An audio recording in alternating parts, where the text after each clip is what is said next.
Hello, friends. It's Chapo.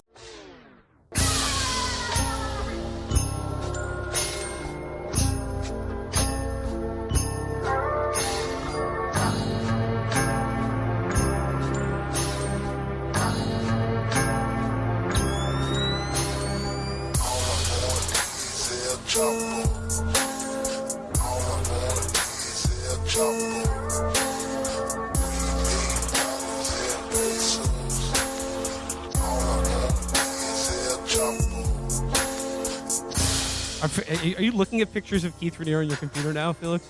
Yeah. He's jacking off. I've been on like a deep dive of him. Because I mean, it's like, it's not for no reason, obviously, because like just for no reason, like Conceptual James was like, oh, by the way, here's my best friend, the woman from Nexivm. Literally like one of the like top 5 people in Nexivm. Like Callie someone from Battlestar Galactica. Yeah, I was the mechanic. And so I hadn't thought about Nexivm in like, like a year or two. It kind of got pushed out by Epstein, kind of, which like, fair enough. But it's sort of like it's like most of what I've been reading the past like 2 days ever since. Like he just taught, not even, this isn't an unforced error territory. He did it. He like made everyone realize he's friends with like a top 5 person in Nexivm to post a manspreading joke in 2022. When was the last time manspreading was like had any currency in liberal media? We're like 10 things past that. Yeah, there's no more public transportation anymore, so it's not an issue, not a problem. I was trying to follow that thing yesterday where she was like she was saying like the FBI like planted child porn on his computer by. And like what it was like changing the metadata on when the photo was taken to make it seem like a girl was younger than she was. But I mean, I don't know. I mean, like obviously, like I wouldn't put anything past the FBI, but then you'd have to deal with the dozens of other human trafficking charges that he was sent up for. So right, or like the 3 exes of his that like just died randomly, killed themselves. Like Edward Brockman's computer is getting hacked, like all this shit. Like, how is just like this fucking shitty MLM running out of an office park in Albany able to like set up all these trust funds? There's a billion other things that you would have to answer for, but I mean, but best of the luck. thing I want him in prison for life for is that Nexivm for a while had like an epic rationalist blog called The Knife of Aristotle. That's awesome. It was the whole thing was like, this is the website where we will give you the actual objective, fully rational, no emotions allowed interpretation of all news events. Matt, did you ever make it into season 2 of How To with Jonathan Wilson, where he yes, his Nexivm connection, where he went to a college like a cappella summit?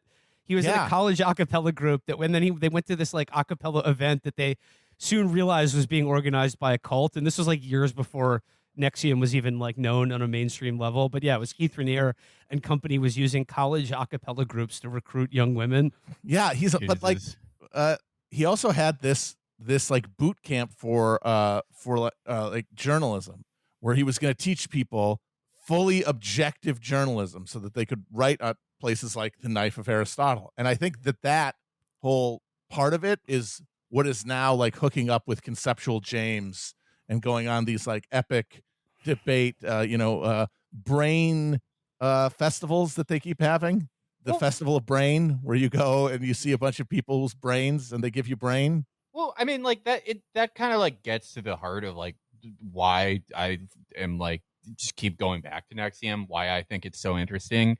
Obviously in a morbid way, is, with Epstein, it's like at the end of the day, he was just like a dumb blackmail operator who, let's be honest, do you really think he could have like done all this without like backing from like Mossad or American intelligence or whoever it was? Like it clearly was like doing a job for someone else, right? At the end of the day. Raniere as like just as a person is more interesting to me because it's really just him. He's just doing this because he's like a awful predatory person, but is ultimately only backed by himself. Like, how well can he talk in extremely general terms about like human potential and all this shit? And it turns out he can get a lot done. all he really had going for him was like two dopey fucking heiresses who like 3 years into his bullshit, 3 years into his Mensa thing, like to have their dad, this like 80-year-old billionaire, Edward Brockman, The Bromptons, take a personality test where he's like instantly like, oh, this is a cult, like.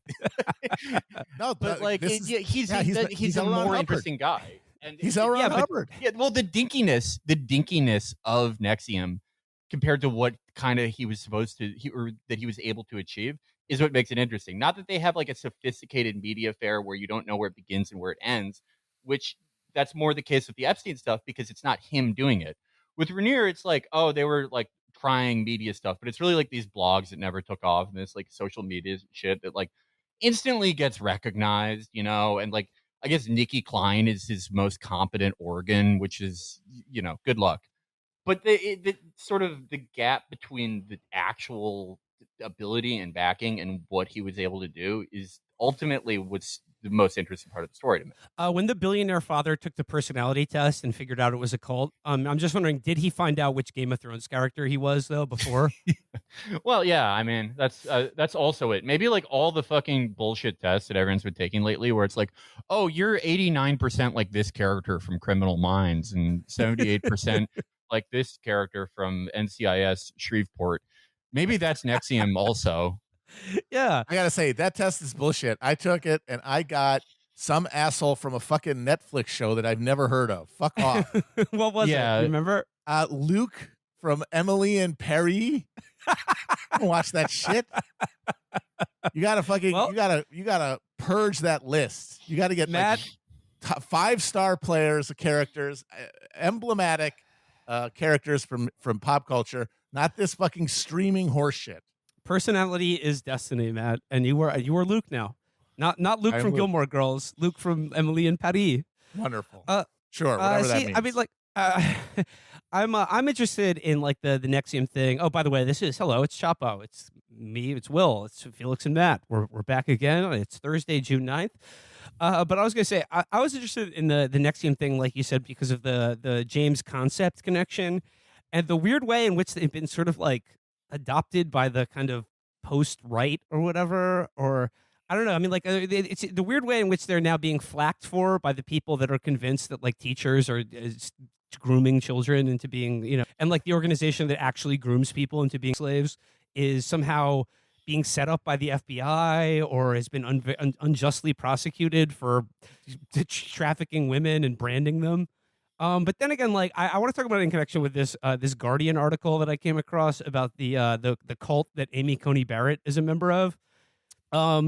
She was very like secretive about this group, obviously, but Amy Coney Barrett was a member or still is a member of a group called People of Praise, and this is a Guardian article. First paragraph. The founder of People of Praise, a secretive, charismatic Christian group that counts the Supreme Court Justice Amy Coney Barrett as a member, was described in a sworn affidavit filed in the 1990s as exerting almost total control over one of the group's female members, including making all decisions about her finances and dating relationships. Going on, it says the description of the Ranigans and accusations involving their intimate behavior were contained in a 1993 proceeding in which a woman, Cynthia Karnick, said that she did not want her 5 minor children to have visitations with their father, John Roger Karnick, who was then a member of People of Praise. Other allegations include sexual displays in front of their children and other adults, tying up children in sometimes as young as like infants in their crib, and then the leader of the group having showers with his daughters. Cool. Normal stuff.